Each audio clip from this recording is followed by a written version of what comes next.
I'm Rolene Marks. Welcome to Modiin and Beyond. Join me every Sunday between 3 and 4 on Radio Modiin as we take a look at what's happening in Modiin, Israel, and beyond.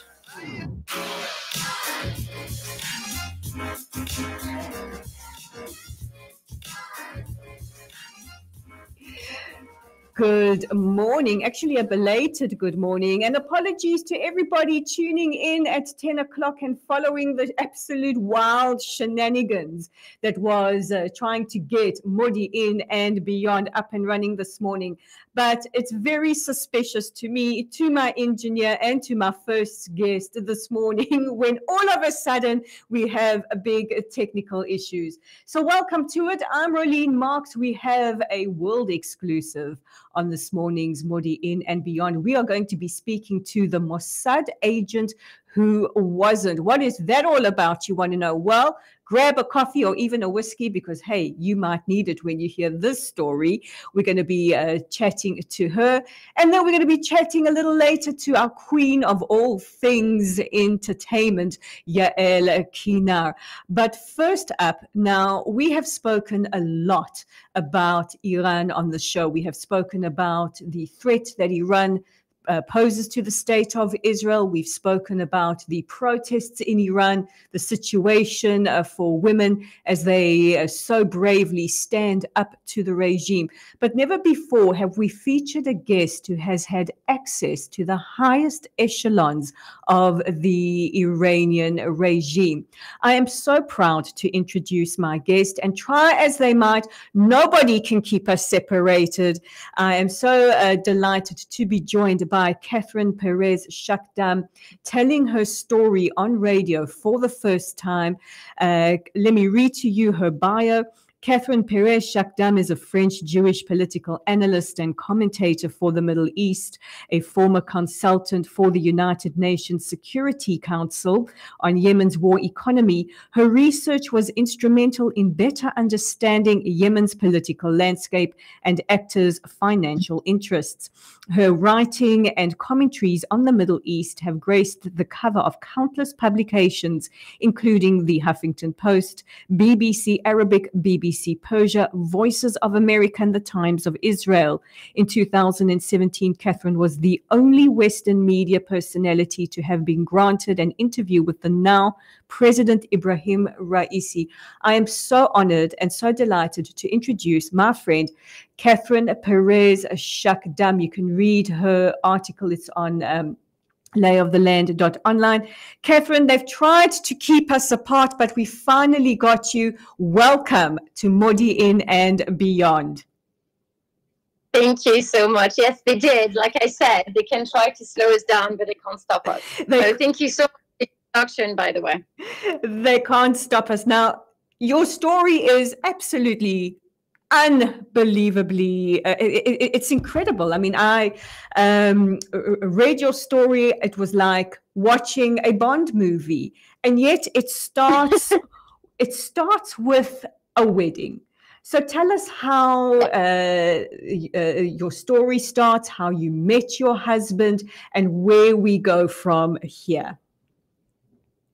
Well, it was a very simple story, I would say. It's, everyone else's story. I went to London to pursue my studies. And I met the man who was going to become my husband at uni.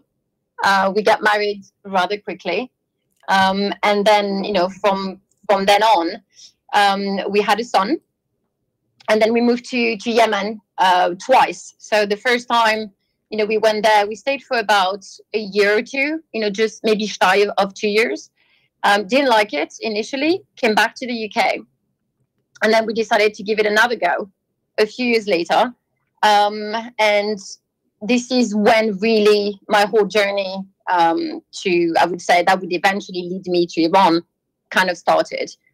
Because when I was in Yemen, my arrival in Yemen coincided with, the rise of the Arab Spring and everything that, kind of happened after that, Egypt, Syria, Yemen, obviously. And I was there, I witnessed it all. And what was interesting to me is that by being, in Yemen, living with Yemenis and seeing exactly how the whole political landscape was really unfolding, because I could see and I could feel, you know, the Iranian influence and the way that sectarianism was rising, the way that Yemen had been broken into truly. And I knew some of the actors that were actually doing the breaking into. Now you married. So that was very interesting too. You married into quite an influential family. This is a family with ties to the Iranian regime. You've described what it's like to live in Yemen at the time of the Arab Spring, the uprising against the current leadership in various countries. What is it like for a Jewish woman married to a Yemenite man whose family is influential and connected to members of the Iranian regime? What is it like for you to live in Yemen at this time?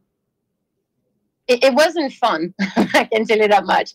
Now, look, my ex-husband's family was connected to the Iranian regime, but they didn't know that they were. This was very interesting to me because, like I said, and I explained in the article that I've written for ACLS and that you republished, the certain elements of the Iranian regime had been planted in Yemen, and this is the modus operandi that they actually follow time and time again, where they put particular people, agents who are actually indigenous from the land.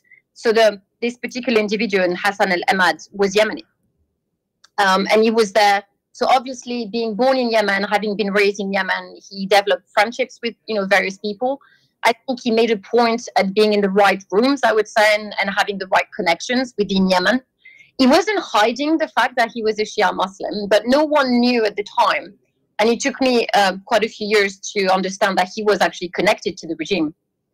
And he was operating, with this. So he had his identity, his Yemeni identity, moving and developing friendships, in various, I would say, sector of Yemen, political sector. He was linked to very powerful businessmen.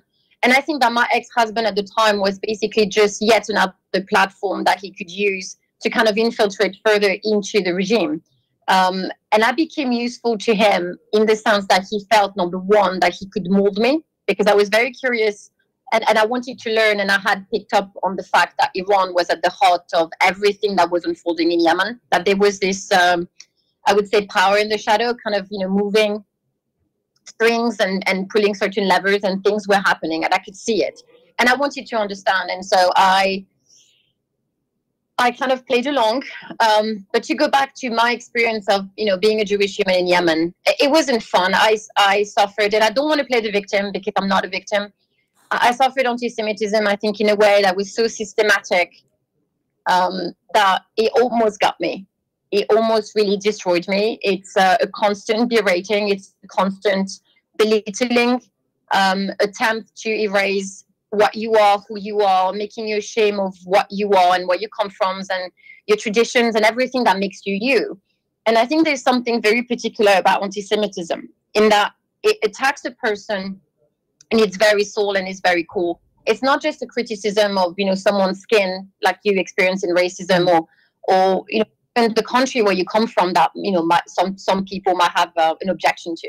It's really a case of someone trying to erase everything that makes you as a human being, as a person, as an individual.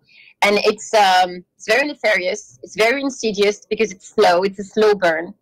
And in the end, what happened is, and what happened with me, is that you become the instrument of your own anti-Semitism, in the sense that you hate yourself so much that you become,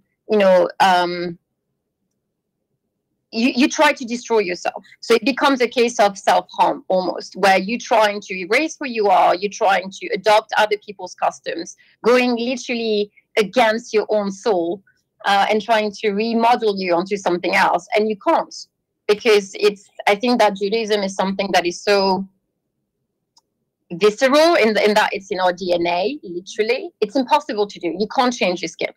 And I tried, and it almost broke me. And I guess that's something, I think one day I got really mad. I was pushed so far up against the wall, and I talked about it a little bit. I think something literally awakened in me, and I was like, I can't do it anymore. And I decided to fight back. And that was really, for me, the biggest. Because let's speak about this. This is the Iranian regime that we are speaking about, the powerhouse behind massive threats to Israel, existential threats to Israel, real physical threats to Israel. This is a regime that routinely denies the Holocaust, calls for the eradication of the state of Israel, and is the largest state sponsor of terror organizations in the world. We've got them right on our doorstep. Hamas in the Gaza Strip, other terror entities, Hezbollah, another proxy in the north. We are very much surrounded by the Iranian influence. We know what the Iranians' end game is to create the caliphate. But here you are, a Jewish woman, a vulnerable Jewish woman, because as you say, the anti-Semitism almost eats you alive, this slow burn that makes you hate yourself.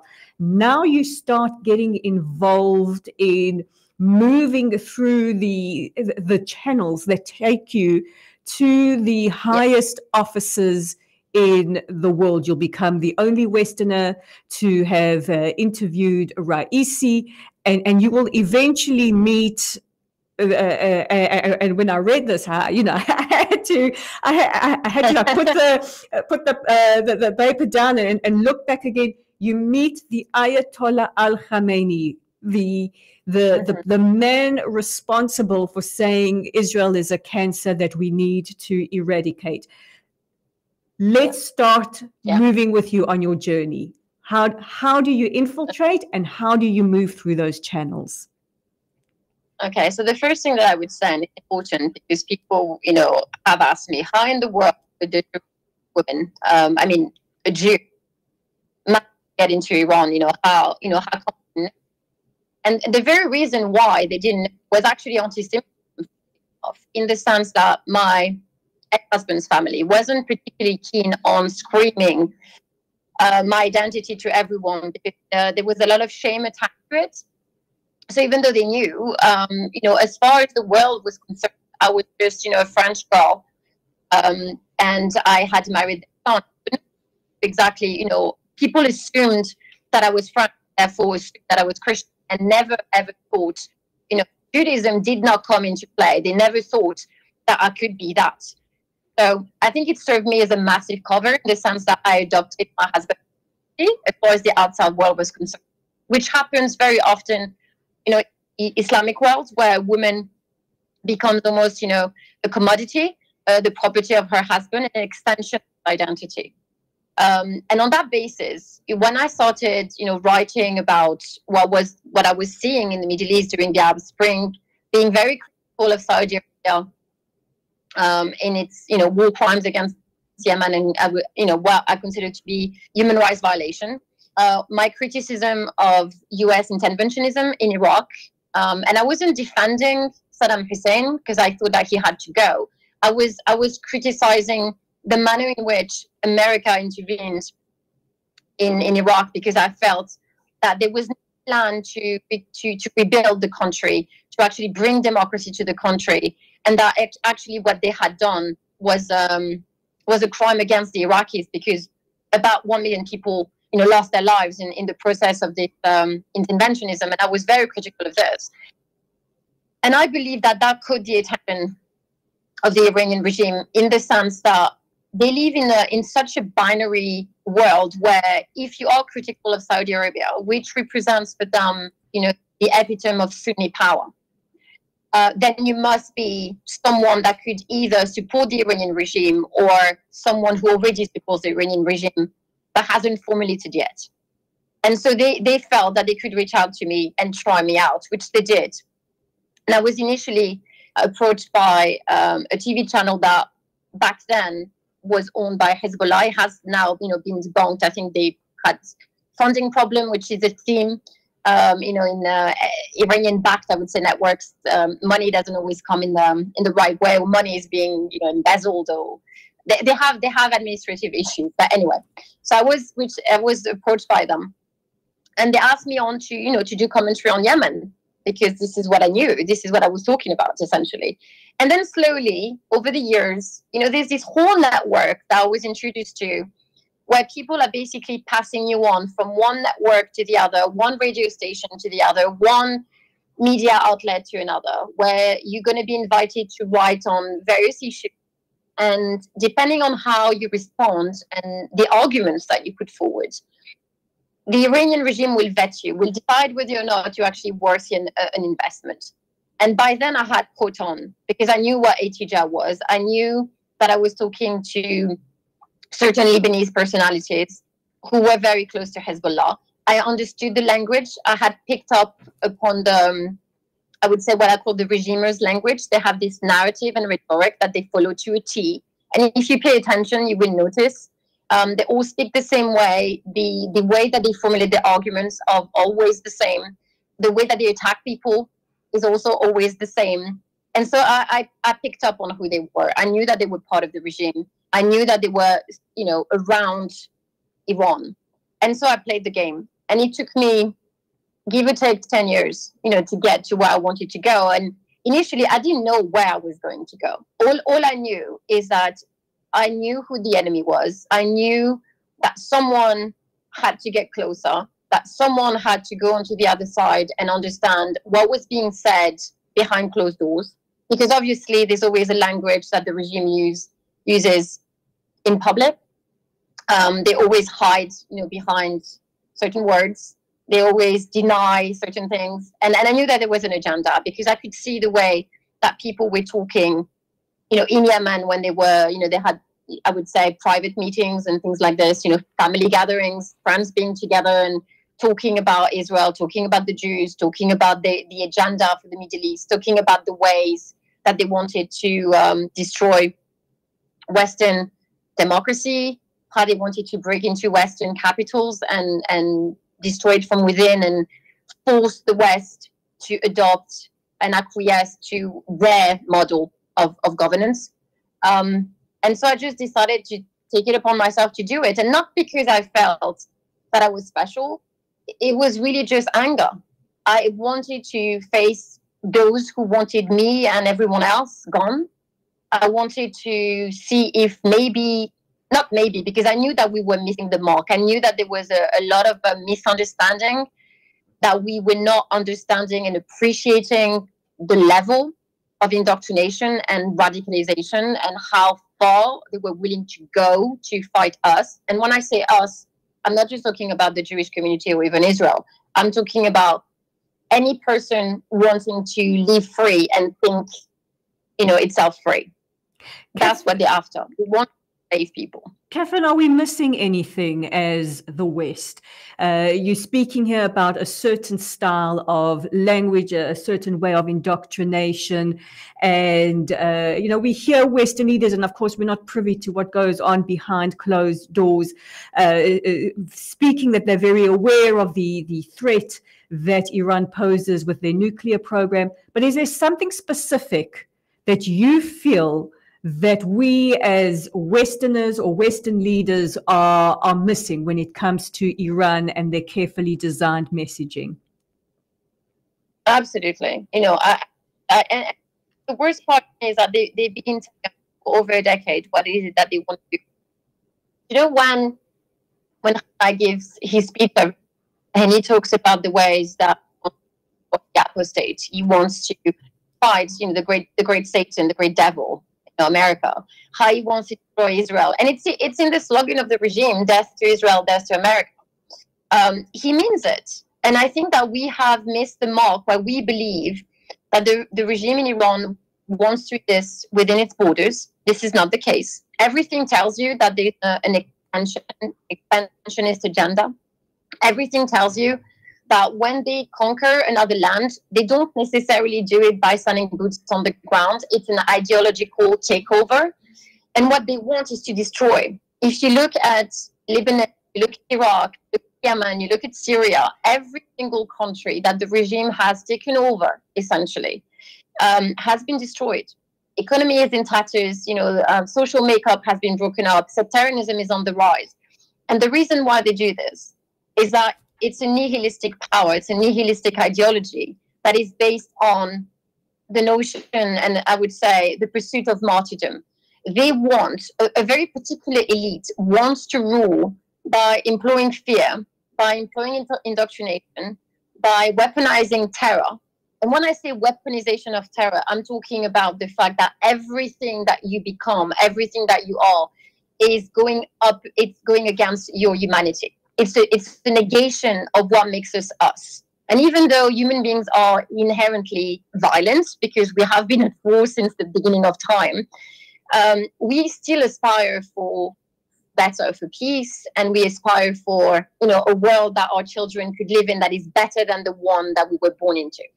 And the regime negates this. It doesn't aspire for anything else but death and destruction, because they think and they believe that this is the way to their way to control you, to rule over you. And you can see it. We've missed the mark in the way that the regime has expanded and sent agents across our Western capitals, the way that it's trying to manipulate our democratic institutions and turn them against us. You can see the way that they're trying to weaponize free speech, the way that they're forcing country to actually negate their right to free speech. You can see it in the many ways that they're pitting communities against one another by exploiting people upset or disenfranchisement and trying to basically put us in a situation of perpetual conflict with one another.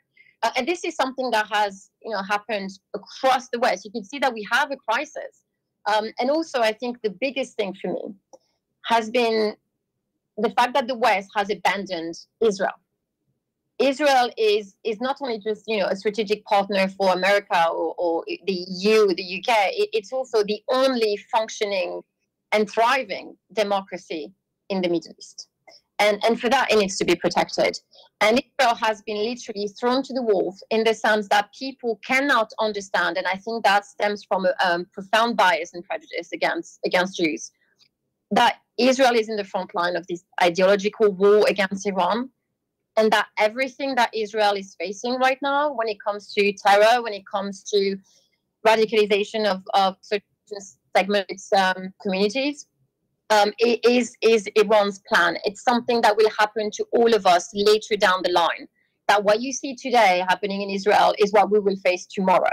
And that on the basis of that, the West should literally rally around Israel and protect Israel and spend every resources that it has at its disposal to help Israel win that war. Because if we win on the front line, then we don't need to fight it later on. And this is something that America doesn't seem to grasp. It's something that the EU doesn't seem to grasp, or the UK, because time and time again, those governments, those capitals have abandoned Israel, and I would say even blame Israel for daring to self-defend. And this is not okay. This is, for me, the biggest failure of, not I would say our century, but our Western civilization. Because if we don't understand that, I'm worried that we're going to have to fight a war that we might. It's not like we won't win it. It's that we're going to lose so much doing so that it would be a loss for me. Because life is precious.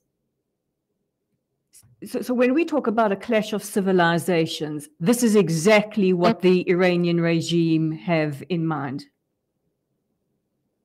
Yes, but I would say it's worse than that, because a civilization would imply that Iran is trying to build something. They're not trying to build something; they're trying to tear it down. So I think it's a war for survival of our civilization rather than a clash, because again, they're not trying to replace our civilization by another. Their civilization is non-existent. It's the negation of. That's what I'm trying to explain. It's a nihilistic power with a nihilistic agenda, and it's not even Islamic. It's a cult. It's a cult of the personality. It's a cult of death.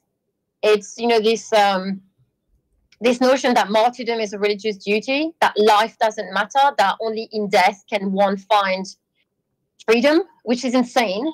It's they literally took a faith and twisted it on its head so much that it became the negation of. It's a really strange way of thinking. It's a very warped way of looking onto the world. And again, I don't think that we appreciate And also, I think one of the biggest victory of the Iranian regime has been to convince the world that Islamic radicalism is essentially Sunni and not Shia, because this is the school of thought that they espoused. And they've done this because you know as well as I do that group from like Hamas, for example, identify as Sunni Muslim, but they are being funded by Iran. We know now that the Iranian regime has funded the Taliban, has funded Al Qaeda. We know that ISIS, has been funded also by the Iranian regime. And so you need to ask yourself the question as to why. Why would, a Shia power want to promote a group or an organization that is essentially sectarian and actually advocates for the death of Shia Muslim? It makes no sense unless, it's not so much the language that they're supporting, but rather exploiting a tool of terror to destroy, and for them to be hiding behind it because no one would think of looking too far ahead, thinking, where is the money coming from? Is there someone else behind those people? Is there another agenda? And so they led us to believe that we were at war with Sunni Islam, at war with those, Sunni radicals, when really we were at war all along with the Iranian regime. And I think that we need to wake up. Catherine, let's talk about Shiite Islam for a second, because you experienced something very rare. In fact, I don't think many females have experienced this, and that is meeting the Ayatollah al-Khamenei. What is that like? What is the process that you go through to meet the Ayatollah? And what was he like? It's not an experience that I would like to repeat, if I'm completely honest with you.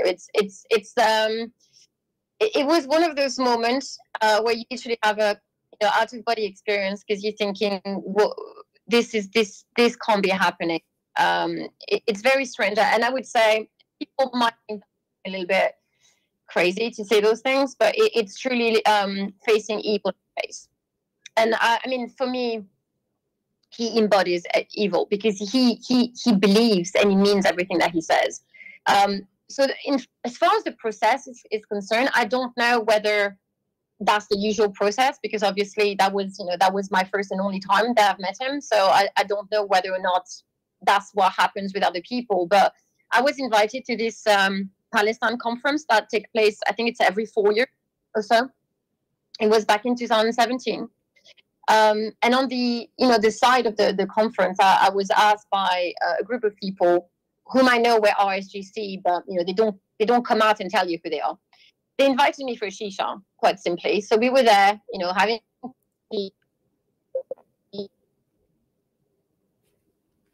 Catherine, you still there? 26. Okay, you still there? there? Yeah, I'm still here.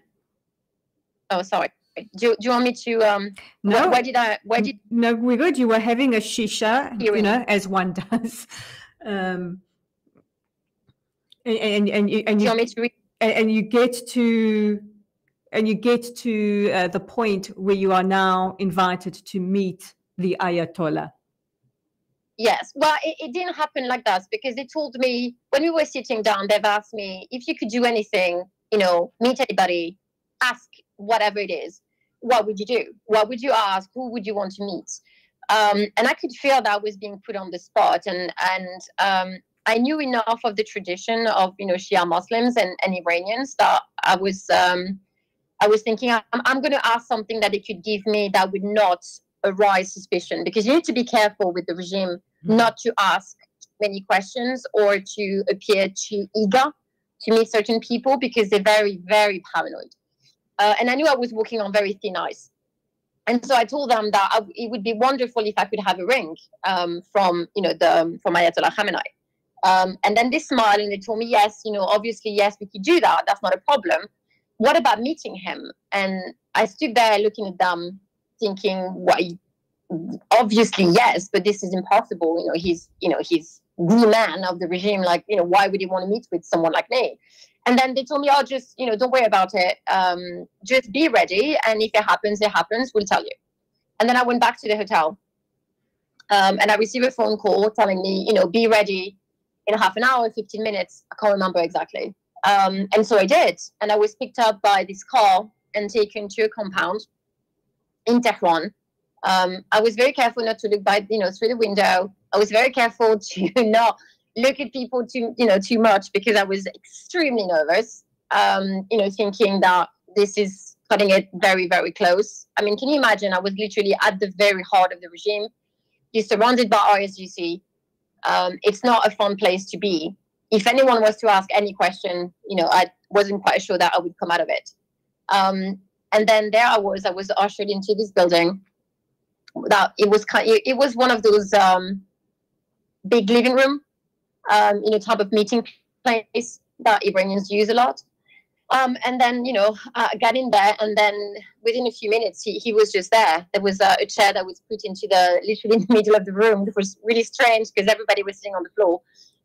They put a chair, and then again, within minutes, he just showed up. And it was the second time that I was actually seeing him, because at the opening of the conference, he was there. He gave a speech. And it was insane. He was just there in front of me. And, they told me, before that, they had told me what the protocol was in terms of, don't look at him in the eye, don't fidget, just sit down, talk only if he asks you a direct question, then you can answer. Don't ask anything, don't volunteer any information, just be quiet. So I did. I was quiet. I was literally sitting on the floor in front of him, and he was on his chair, and it felt like, a very kind of surreal teacher, students, meeting the king kind of moment, where you're clearly being put in your place, he's sitting on the floor and he's not. And then he had a ranting. I can only describe it like that. He basically ranted, telling me about Islam, telling me about, Iran, telling me about himself, and the kind of, I would say, not so much agenda, but the role that he had to play within, this great Islamic history in the end days.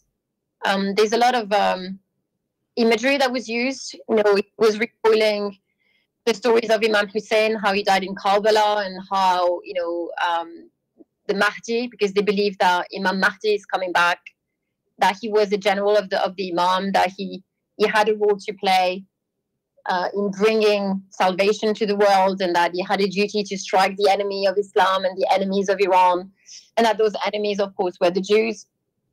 And he talked about how, genocide cannot be called genocide,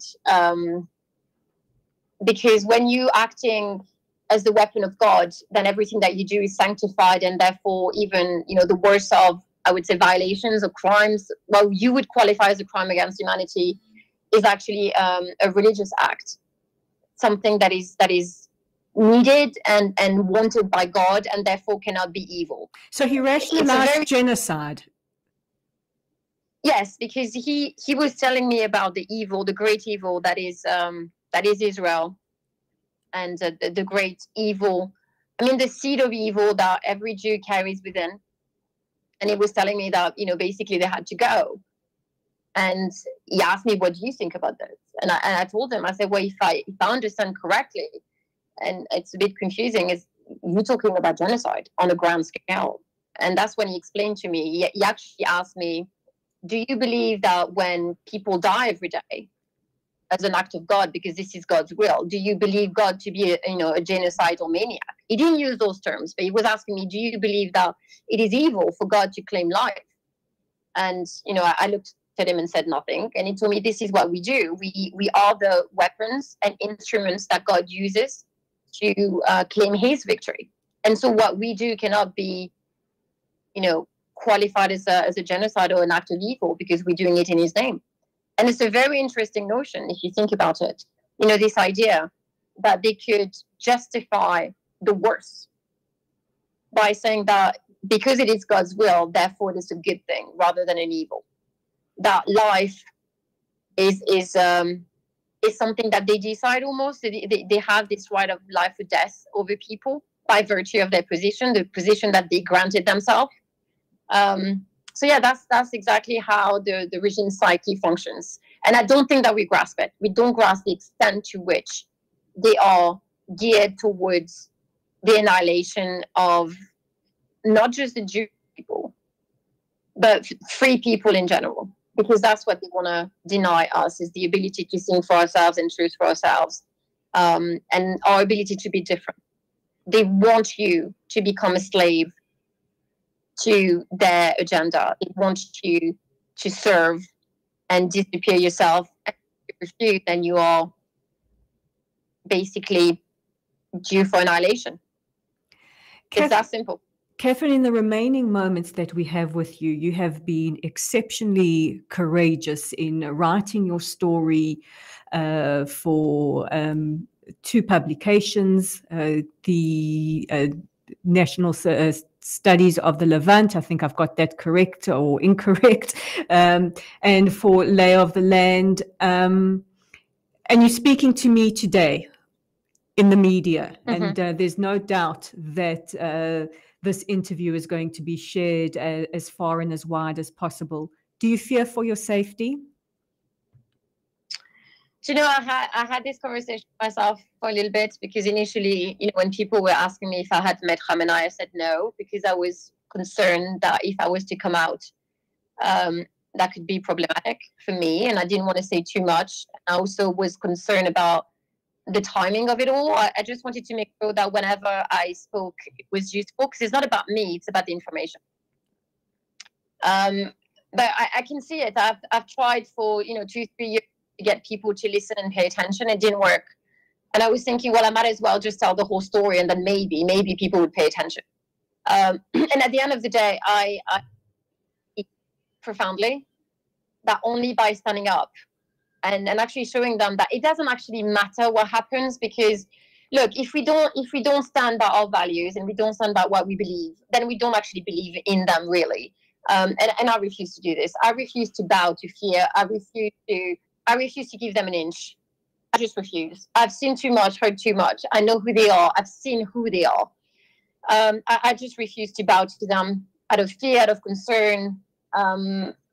They're coming after us anyway, so we might as well just go out swinging if we have to go out. And again, I choose to live a good life, and I want to live a good life. But at the same time, am I going to run away from a fight? No, because again, I've seen it, and it's not like I chose it. It was kind of given to me. And I think that when you see certain things and you become a witness to horror and terror, running away would be not just a lack of courage. It would be the negation of everything that I would say my family had to go through and survived, what your family had to go through and survived, what so many people, survived. And a lot of the time we complain that during the horror of countless, pogroms and genocides in Jewish history, people did not speak up. Then I had to speak up, because so many did and so many others didn't. I do not want to be added to the list of people who did nothing. It's that simple. So, and I think that it's something that a lot of people can, appreciate and actually understand. It's only when we, there's this saying about how bad things only happen when good people stay silent. And I think that's very true. And so I decided not to be silent. Catherine Perez Shakdam, Kat, my extraordinary, brave and courageous friend who I am so extremely proud of. To read your story is one thing. To sit down in conversation with you is another thing. I think that the state of Israel, the Jewish world, and the world in general owes you a debt of gratitude for your courage. And I thank you so much for sitting with me on Modiin and Beyond this morning, despite the technical difficulties. And I must be honest, they kind of do raise suspicions. I cannot thank you enough for taking the time to sit with us today. It's my pleasure, Rolene, and I love you. I love you, and thank you so much for your kind. Love you right back, my friend. Wow. In a world exclusive radio interview, Catherine Perez Shakdam, the Mossad agent who never was. And I just want to be clear, Kat was not part of the Mossad. This was entirely private and personal. I think we all owe her an enormous debt of gratitude, and we salute her courage. On the other side of this, Yael Kina.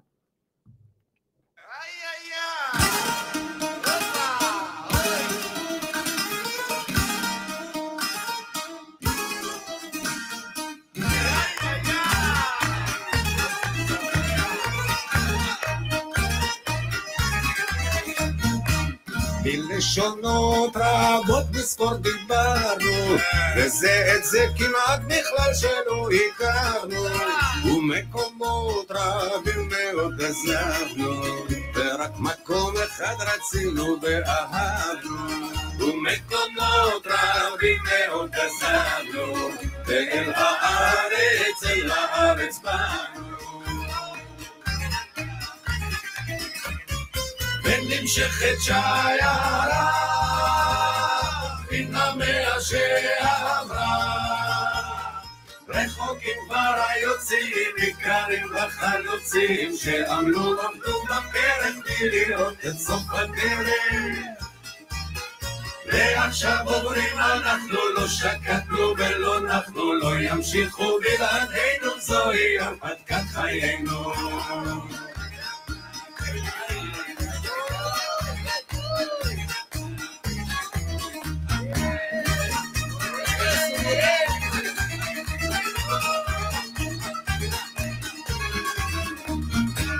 מגטאות ומחנות הגחנו, אל הפיצות ואל הישימון הלכנו, מקצות ערב מרוסיה ופולניה, הדלקנו אור גם בדימונה גם בדגניה. מקצות ערב מרוסיה ופולניה, הדלקנו אור גם בדימונה גם בדגניה.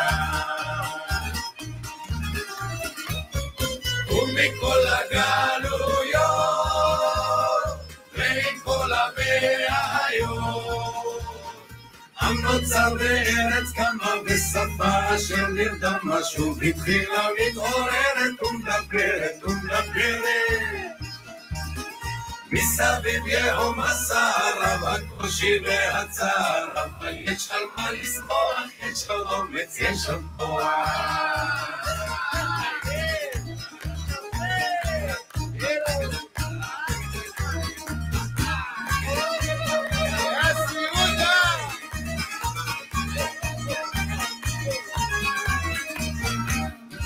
ישראל צומחת מסביבנו, היא חזקה יותר מכל חסרונותינו, וגם הנגב עוד יהיה פורח, ועוד נדאג שהזקן יהיה שמח, וגם הנגב עוד יהיה פורח, ועוד נדאג שהזקן יהיה שמח.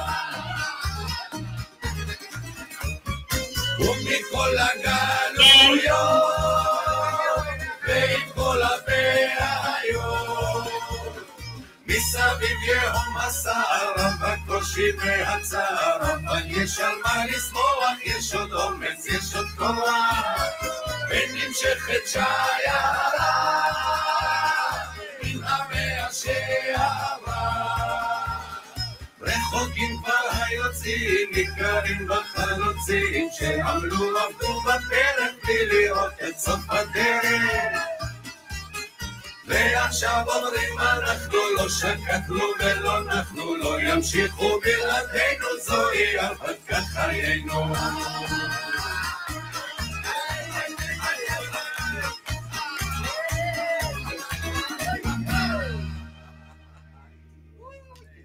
Arik Einstein, let me tell you something. Pe'er and I are still trying to recover from that absolute extraordinary interview with Catherine Perez Shakdam in a world exclusive for Radio Modiin. Hey, when we tell you we're going beyond our borders here on Modiin and beyond, we really go beyond our borders.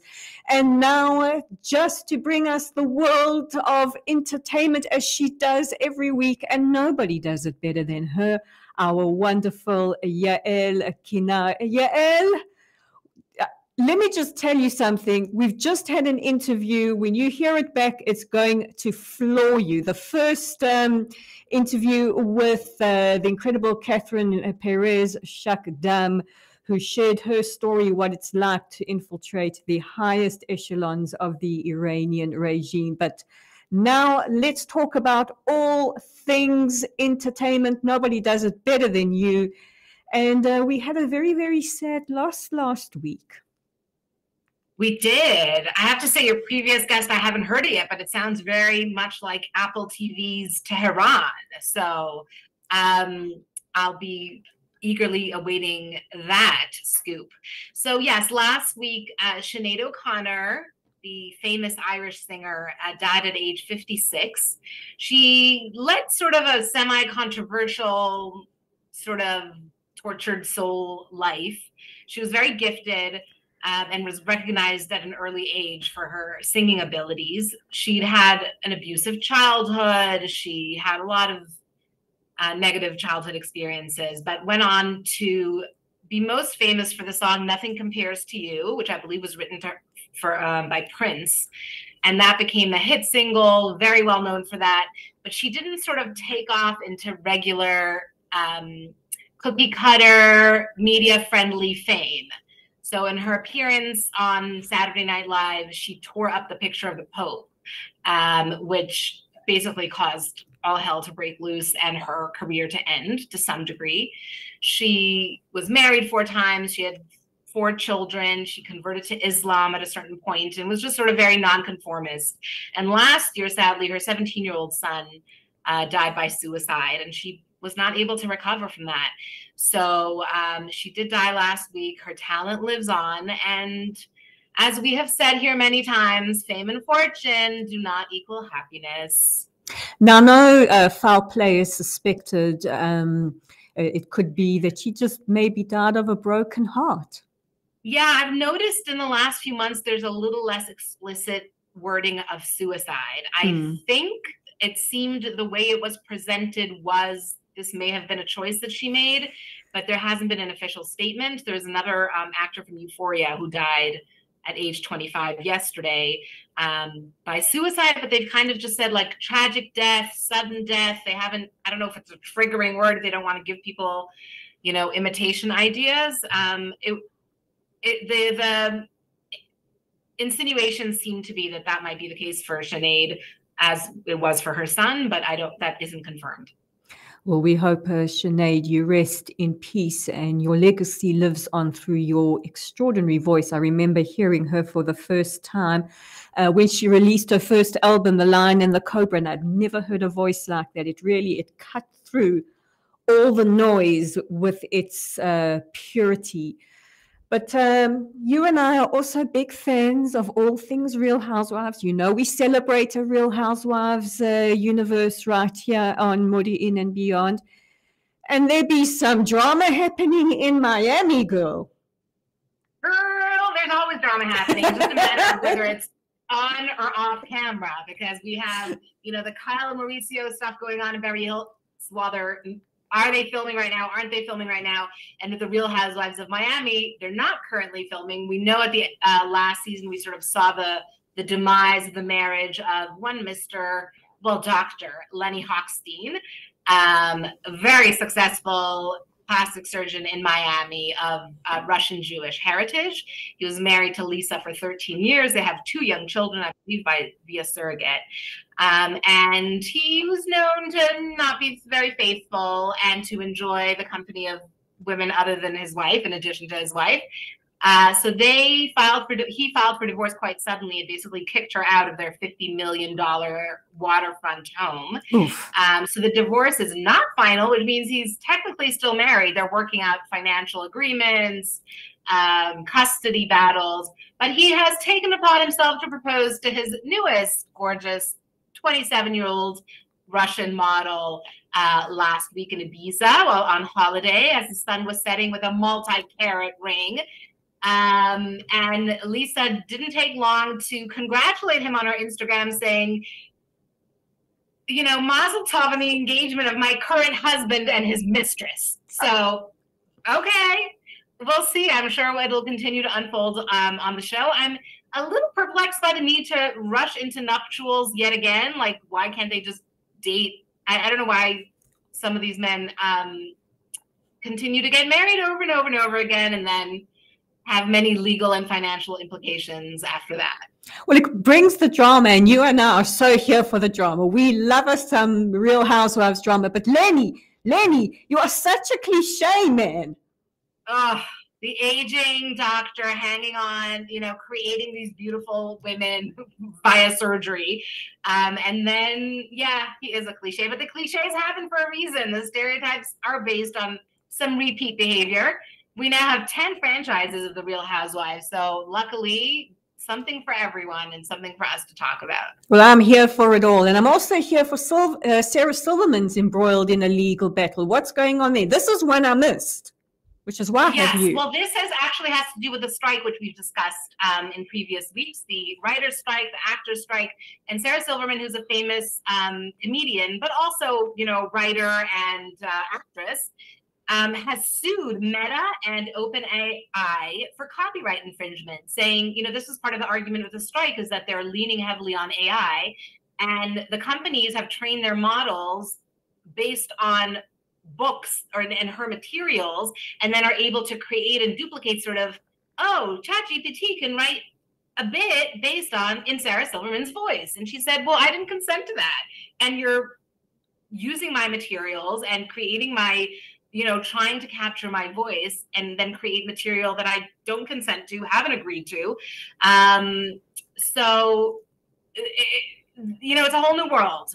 We're figuring this out as a society. ChatGPT was on no one's radar 5 years ago.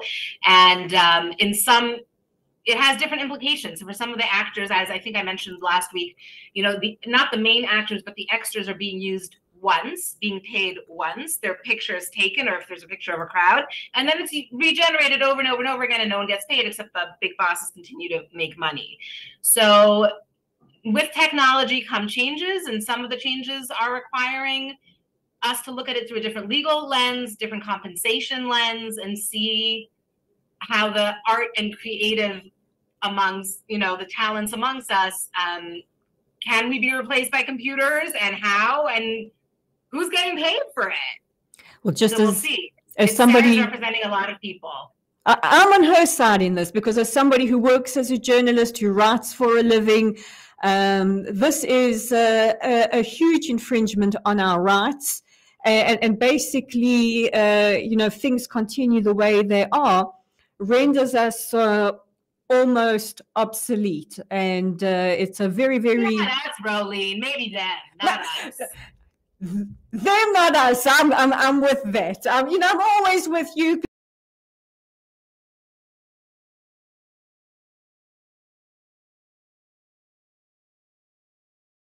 He's got a big smile on his face behind the scenes. Yael Kinar, our queen. Well, what queens I have been joined by today. I'm still in recovery from my conversation with Catherine Perez Shakdam, the amazing Yael Kinar. A huge thank you to poor abused PR behind the scenes who has to deal with me when we have a technical fall down. A huge thank you to you, PR, and thank you to the listeners. Join me again next week for another edition of Modiin and Beyond, right here on Modiin, on Radio Modiin. We're going to play out with some Sinead O'Connor for you. Take care.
Bye.